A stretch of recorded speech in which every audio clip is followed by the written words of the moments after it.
Oh, 1, 2, 3, 4, action. When I can start now, huh? Yeah, go for it. Okay. Well, my name is Carl Marble.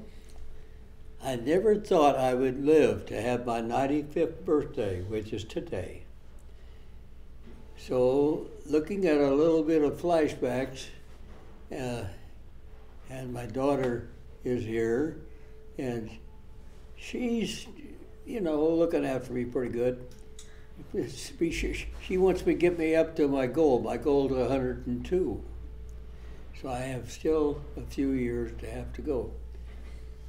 But I've had a good day today.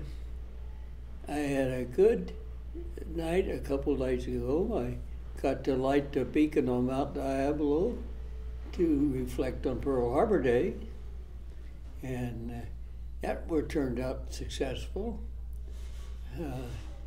Our lunch today turned out successful. So it looks like I'm having all kinds of successes here at 95. However, looking back, I see things like the Pearl Harbor Day, which was way back, and I'm a survivor of that. I guess I've survived a lot of things since then. So I was fast on my feet, so I survived Pearl Harbor. So can you tell us when and where you were born? Huh? About when and where you were born? Oh, yeah.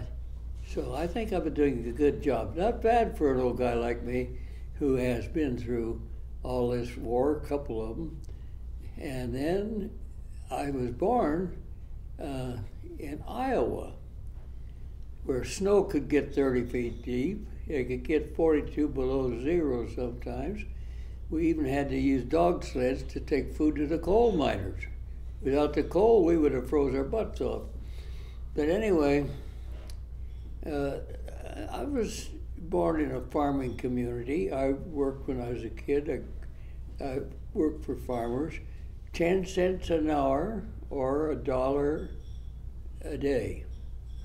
Of course, a day meant from sun up to sundown. I done everything from husking corn to picking potatoes after they plowed them up, to herding cattle. I was the available Carl. Never the farmer wanted an extra hand. I worked in a store, sweeping it down with oiled sawdust. I carried newspapers at the age of 8. That was my main source of income. My God, that was 35 cents a week. Then it come time, I had to think about college. And there just wasn't any money. So I had to forget that one. So I thought, well, the Navy's probably the best service to go into. So my mother didn't want me to go in. She didn't want to sign the papers, but finally she did. And so then I enlisted in the Navy. So you were 17 then? I enlisted in the Navy on my 18th birthday. I was sworn in. So that was a lot different birthday than today's.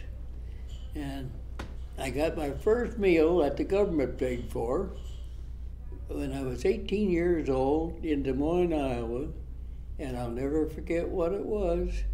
It was hot turkey sandwich with mashed potatoes. And then they marched us down to the train station, and off we go on our way to San Diego. 2.5 days later, I was in San Diego in a nice warm climate. Everything was going fine. So I coasted along for 4 years, and then I was put on the aircraft carrier. We only had 2 at that time, and I was put on number 2. Do you remember the name? Yes, USS Lexington. CV2. Dad, what year was that you... The most notable thing that happened on the Lexington, when our woman aviator went down in the South Pacific, we were sent to look for her, to search for her. So we searched for her, I think, for 27 days, 200,000 square miles, never found a thing. So whatever her hiding place was real good, or she's way down deep in the Pacific Ocean. So anyway, Carl, I do have a quick question. Do you think the Japanese could have possibly been involved, or do you think that she just got off course? What do you think do I happened? think the Japanese were involved? I really don't know. If they were, they sure were good at hiding it. Right, exactly. Yeah. So no evidence at all, nothing. Well, none that we knew of on a ship, and we searched a 120-mile path. We had 60 miles on one side of the aircraft, the carrier, and 60 miles on the other. So we would go through, and we had slow airplanes in those days. They were all cloth, you know, or fiber or textile. We didn't have any jets in those days or any metal airplanes. So the planes were probably doing a little over 100 miles an hour, so they got a good search. I think it's a pretty darn nice search. They flew 3 or 4 flights a day, and the ship was going about 28 knots all the time, you know, to keep up with the areas in which they had searched. And if we could get out a little ahead, that was all right too. And then the next morning, a dawn flight would take off and start in where they'd left off the day before. And they did about 3 flights some days. And the destroyers, it was 60 miles on each side of the carrier. These planes searched that 60 miles between the destroyer and our ship. So they were searching on both sides of the plane. But our planes only had to worry about the 60 miles Wow. at the time. What a part of history. Okay, well, sure. Go ahead, Denise. Oh, what year? Can you remind me what year that was? What year was it? Yeah. What year did he enlist? It was July weekend, 1937. That was when you enlisted? Yeah, and I'll never forget it because we were supposed to go to University of California, Santa Cruz, and we did. We went there. We pulled in the fog. When the fog lifted, we were darn near on the beach, and so like I've always said, the co-eds were all waiting for we young sailors to come ashore. But then the captain at 5 o'clock in the afternoon says, "Belay the Liberty Party. We have to go look for the lost Earhart plane." So from then on, it was down to San Diego via the Navy Yard, Long Beach, San Pedro areas, to give us what little bit of food they had or anything. And we never dropped an anchor anyplace. We just pulled in and laid to, and they put stuff up with our boat crane on the flight deck. And that's where we got what little bit we got before we left in the way of provisions. Then we got down to San Diego, and there was a couple of big barges waiting for us there with more aviators, and we even had one plane that needed an engine. I'll never forget that. But that's all right, we had engines aboard. So when they get aboard, we actually had people from the Ranger, the Saratoga, and the Lexington, because these were pilots and these were airplanes, and they could be transferred to any carrier. So that took care of that. The last I heard of that was a couple of Marines and that they were out in the South Pacific in World War II, and they thought they were had found something. They found a building that was kind of like a hangar. They went in there, and the first thing they saw was a safe. The second thing they'd done was they blew it wide open, and they found a a pilot's kind of a briefcase that they carried their maps in. And they opened it up. There wasn't any money in it. There was just a bunch of stuff, and it was about Earhart. So they said, "Oh, we know she was here on Saipan."